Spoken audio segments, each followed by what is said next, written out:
But as a Lutheran, was there ever a point where you were like, oh yeah, praying to Mary is definitely bad, definitely the wrong thing to do, not scriptural?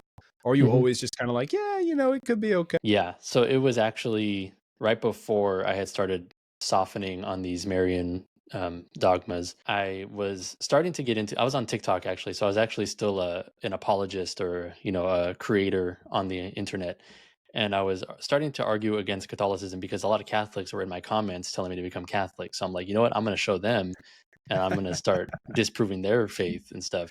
So I started. I think it's still up if you go to my TikTok, which is quite embarrassing. But there's a one TikTok where I have a picture and it describes how to pray a Lutheran Rosary, and it's a little cringe. What does that even mean? Lutheran Rosary. There's I forgot the whole structure of it, but it's like the Creed, the Our Father, and then I forgot what we pray on the little beads, but it was just like taking out the Mary stuff from the Rosary and replacing it with something else. Yeah. So I was doing that because I was like, this isn't I liked the structure of the Rosary and I liked the beads and all that stuff, so I wanted to do that. But I was like, obviously praying to Mary is bad, so we need to do this in a way that doesn't involve Mary, and I'll do that. So I was doing that, and then eventually I was like, this is kind of silly.